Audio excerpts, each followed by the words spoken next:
Everyone. तो आज हम स्टार्ट करने वाले हैं अपने किंग लियर यानी शेक्सपियर के वर्क की सीरीज में। हम अब तक शेक्सपियर के वर्क को कवर करते आ रहे हैं सीरीज वाइज यानी उनकी परफॉर्म डेट के अकॉर्डिंग। उसमें हम उसके जॉनर, सेटिंग, सोर्स और कुछ पॉपुलर लाइन या पॉपुलर सीन समझते हैं क्योंकि ये एग्जाम में पूछे जाते हैं। यदि आप चैनल पर नए हैं तो चैनल को सब्सक्राइब कर लें और वीडियो को जो है शेयर और पसंद आए तो लाइक करें। बहुत यूजफुल होने वाली है क्योंकि इन्हीं लाइनों से एग्जाम में टीजीटी पीजीटी के एग्जाम में लाइनें देकर पूछ लेता है ये शेक्सपियर के, विलियम शेक्सपियर के किस प्ले से हैं, इस प्ले का जॉनर क्या है, सेटिंग कहाँ हुई थी, सोर्स क्या है। सभी क्वेश्चन मैंने वही रखे हैं इस वीडियो में जो क्वेश्चन पूछे जाते हैं एग्जाम में। पूरी वीडियो एग्जाम के पर्पज से बनाई गई है।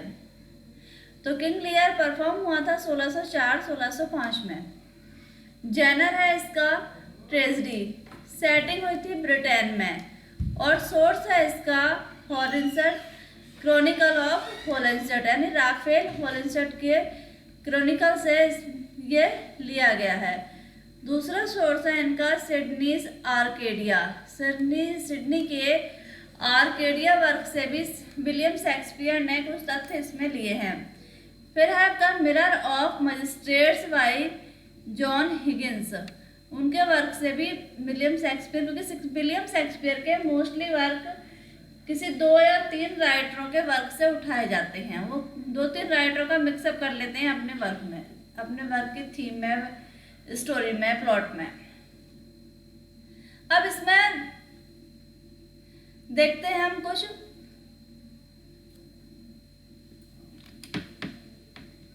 Man character. इसमें जो इसका मैन कैरेक्टर है वो है King Lear, king of Britain, और इसकी 3 डॉटर होती हैं। किंग ऑफ ब्रिटेन की, किंग लियर की 3 लड़कियां और उनके हस्बैंड इसके मुख्य कैरेक्टर होते हैं। तो इसमें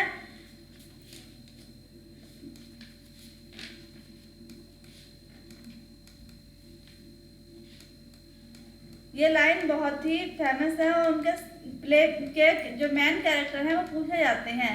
मोस्टली कंफ्यूजन होता है किंग लियर के, जो इसका इम्पोर्टेंट है, जो इसमें इसका मेन हीरो है, प्रोटैगनिस्ट है, जिसके साथ ट्रेजेडी होती है और जिसके परिवार के साथ, तो उसकी फैमिली में कौन कौन था जिसके साथ ये ट्रेजेडी होती है। ये हमारे एग्जाम में कई बार पूछा जाता है।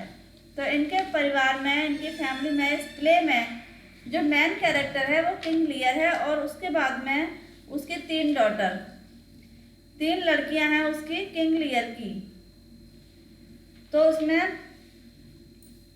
पहली लड़की है, फर्स्ट डॉटर है गोनरेल। इसमें मैं टाइप करना रह गया है, इसमें गोनरेल है उनकी सबसे बड़ी बेटी और दूसरी रीगैन है और सबसे छोटी है कार्डेलिया। 3 लड़कियां हैं किंग लियर की। कौन कौन?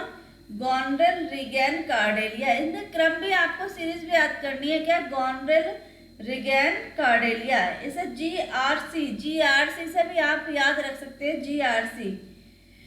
और इनके हस्बैंड भी इसमें मैन प्ले में, इसमें कैरेक्टर प्ले में महत्वपूर्ण भूमिका निभाते हैं।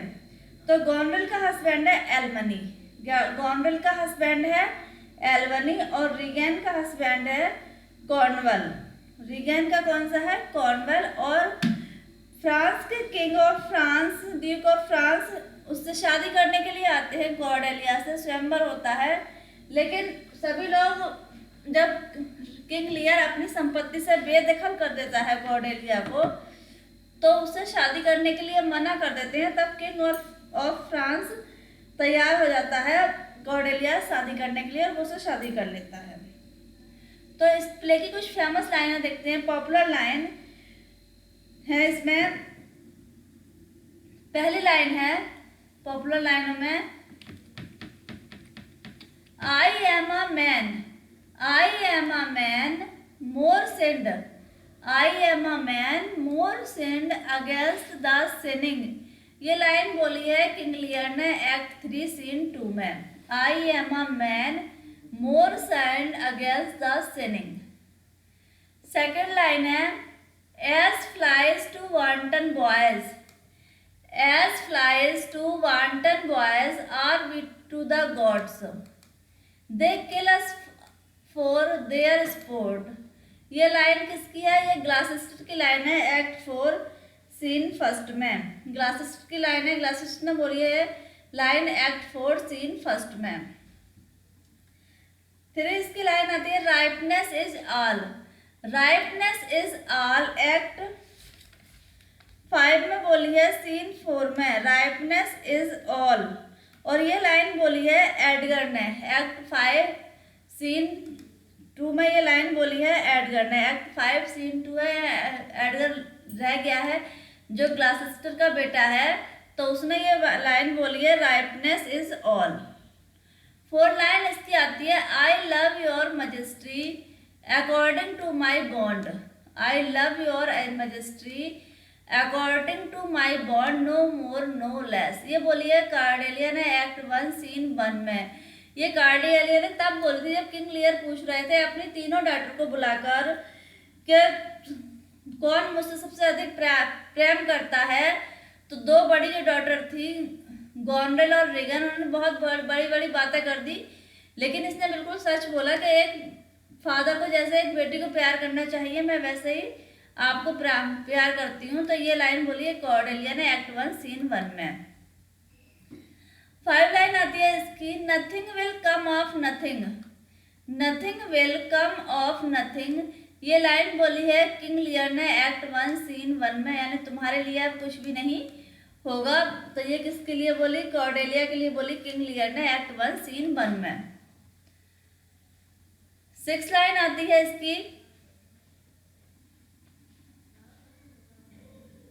love is not love. Love is not love when it is mingled with regards that stand aloof from the entire point. ये किंग ऑफ फ्रांस ने बोली है एक्ट 1 सीन 1 में। लव इज नॉट लव किसकी लाइन है? King of France जो बाद में कॉर्डेलिया से शादी करता है, इसने ये लाइन बोली है एक्ट 1 सीन 1 में। नेक्स्ट लाइन आती है इसकी 7 line how sharper than a serpent tooth.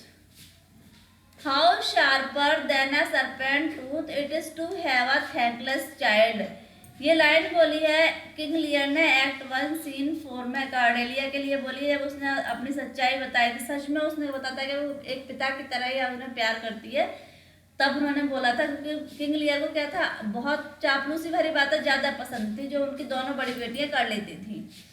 तो ये वो लाइन बोली है किंग लियर ने एक्ट 1 सीन 4 में how sharper than a serpent tooth. इसकी अगली लाइन आती है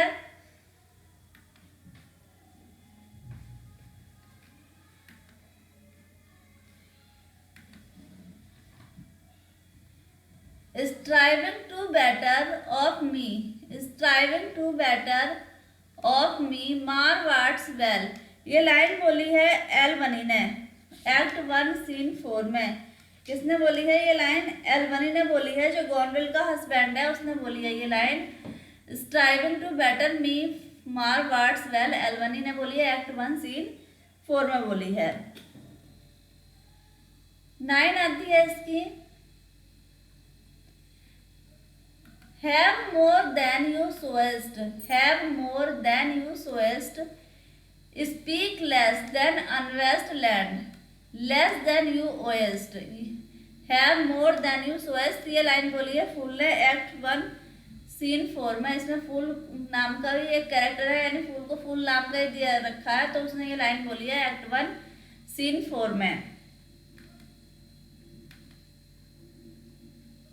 अगली लाइन आती है इनकी the art of our necessity is strange. The art of our necessity is strange and can make wild things precious. ये लाइन किसने बोली? ये लियर ने बोली है किंग लियर ने एक्ट 3 सीन 2 में।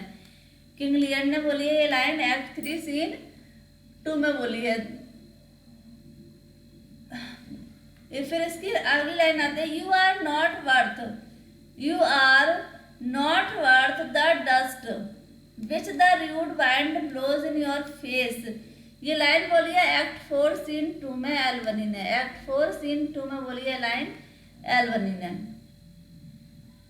12 लाइन आती है इसकी, when we are born we cry that we are come to this great stage of fools। ये लाइन बोली है किंग लियर ने एक्ट 4 सीन 6 में। ये बहुत ही महत्वपूर्ण लाइन होती है इस प्ले की, किंग लियर की। when we are born we cry King Lear ने बोली है ये एक्ट 4 सीन 6 में।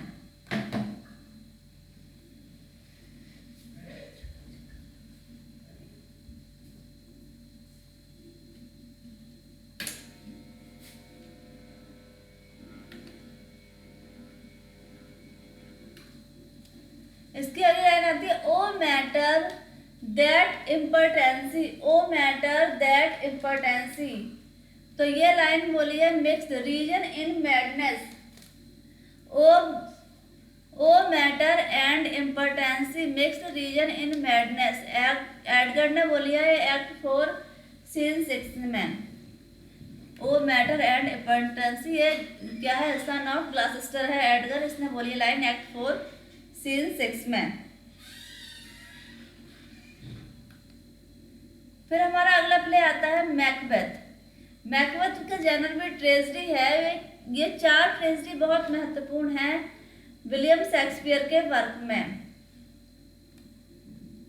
जिसमें ये हैमलेट है, ओथेलो है, लियर और मैकबेथ। ये 4 ट्रेजेडी बहुत अधिक पूछे जाते हैं, इनमें से कोई ना कोई वर्क। तो मैकबेथ का ट्रेजेडी क्या है, जेनर क्या है, ट्रेजेडी है। और मैकबेथ को थैन और क्लेबिस भी बोला जाता था। और इसकी सेटिंग भी हुई थी 1604 और 5 में सेटिंग हुई थी इनकी इनवर्नेस, स्कॉटलैंड और इंग्लैंड में। सोर्स है राफेल हॉलिंसन क्रॉनिकल। फिर इसकी पॉपुलर लाइन आती है fair is foul, foul is fair, fair is foul, foul is fair, 3 witches. ने कहा था act 1 scene.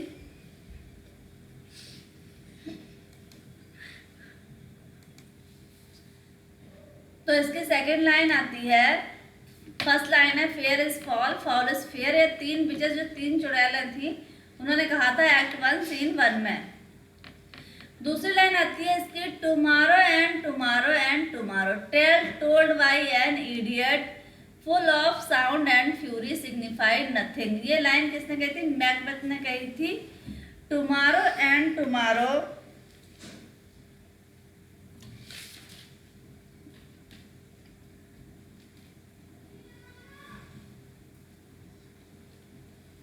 Tomorrow and tomorrow and tale told by an idiot. ये लाइन किसने कही, मैकबेथ ने कही थी एक्ट 5 सीन 1 में। फिर तीसरी लाइन इसकी आती है what's done can not be undone, what's done can not be undone. ये लाइन बोली लेडी मैकबेथ ने एक्ट 5 सीन 1 में।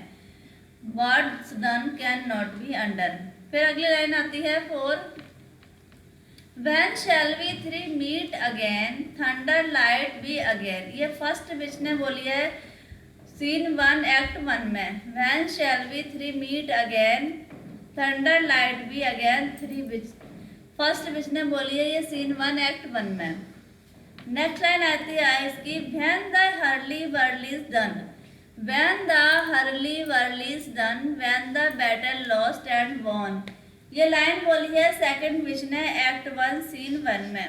किसने बोली है लाइन, जो सेकंड विच ने बोली है एक्ट 1 सीन 1 में। नेक्स्ट आती है that will be earth and the set of sun. ये लाइन बोली है थर्ड विच ने, तीसरी विच चुड़ैल ने बोली है लाइन क्या, that will be earth the set of sun. फिर इसमें तीसरी विच ने बैंकों के लिए बोला है not so happy yet much happier, not so happy yet much happier. और इसी ने फिर बैंकों के लिए दूसरी लाइन बोली है thou shalt get king thou be none, thou shalt be get king thou be none. Next इसकी लाइन आती है there is no art to find the mind construction in the face, there is no art to find the mind's construction in the face। ये बोलिए Duncan ने act scene act 1 scene 4 में Duncan की ये line है। फिर next line आती है, look like the innocent flower, look like the innocent flower but with the serpent under it. ये लाइन बोली है लेडी मैकबेथ ने एक्ट 1 सीन 5 में। 9 लाइन आती है, will all great Neptune's ocean, will all great Neptune's ocean wash this blade clean from my hand. ये line बोली है मैकबेथ ने एक्ट 2 सीन 1 में। Will all great Neptune's ocean wash this blood clean from my hand. फिर इसके लिए line आती है, to show an unfelt sorrow is an office which is the false man does easy. ये बोली है मालकम ने एक्ट 2 सीन 2 में। ये किंग डंकन का जो है बेटा है मालकम, इसने ये लाइन बोली है, to show an unfelt sorrow is an office. फिर 13 लाइन आती है इसकी, Duncan is in his grave after life fistful fever he sleeps well. ये लाइन बोली है मैकबेथ ने एक्ट 3 सीन 2 में। Duncan is in his grave. 14 line आती है इसकी, here is the smell of the blade still, here is the smell of the blade still all the perfumes of Arabia will not Sutton this little hand. ये line बोली है Lady Macbeth ने act 5 scene 1 में, जब वो उसे sleep walking की बीमारी रहती, रात में उठकर चलने की बोलने की, तब उसने बोली है ये लाइन। 15 लाइन आती है, life is but a walking shadow a poor player, life is but a walking shadow a poor player. ये लाइन बोली है मैकबेथ ने एक्ट 5 सीन 5 में। Life is but a walking shadow a poor player, Macbeth ने बोली है ये line act 5 scene 5 में। फिर आती है 16 line, out out brief candle, out out brief candle. ये भी लाइन किसकी है, मैकबेथ की है, एक्ट 5 सीन 5 की है ये, out out brief candle. 17 line है इसकी, double double toil and trouble fire burn and cold bubble. ये 3 विच ने स्पेल बोले हैं, मतलब जो कुछ मंत्र उच्चारण कर रही है वो सार मिलकर साथ में, तब ये लाइन बोली है इन्होंने, double double toil and trouble fire burn and cauldron bubble. Macbeth castle is at Inverness. जो इसमें क्वेश्चन आते हैं उसमें से मैंने एक नोट बना रखा है कि जो मैकबेथ का कैसल है, किला है, वो कहाँ है, इनवर्नेस में है। फिर इसके फेमस सीन की बात करते हैं। ये जो मैकबेथ में 3 विचेस सीन, जब 3 विचेस बोलती हैं उनका सीन क्या है, बहुत इम्पोर्टेंट है। दूसरा पोर्ट्रेट सीन आता है, तीसरा डैगर सीन और बैंक्यो सीन, जब बैंक्यो भूत बनकर आता है उस समय, और 5वां स्लीप वॉकिंग सीन, जब वो टहलती है, स्लीप वॉकिंग यानी नींद में चलती है, और गन पाउडर प्लॉट। और इसमें जो डैगर सीन है वो जब उसे चाकू हिलता हुआ दिखाई देता है किंग डंकन को, मैकबेथ को जब वो मारने जाता है उस समय का सीन है। तो आप ये कुछ 6 सीन है मैकबेथ के, इन्हें याद करिए क्योंकि ये पूछ लिया जाता है कि ये वाला सीन किस प्ले में है शेक्सपियर के। तो फ्रेंड्स, ऐसी ही वीडियो पाने के लिए आप चैनल पर बने रहें, चैनल को ज़्यादा से ज़्यादा सब्सक्राइब करें और शेयर करें। तो मिलते हैं हम अपनी नेक्स्ट वीडियो में कुछ शेक्सपियर के नए प्ले लेकर, उसकी कुछ फेमस लाइन है, जेनर और सेटिंग के साथ। Thank you.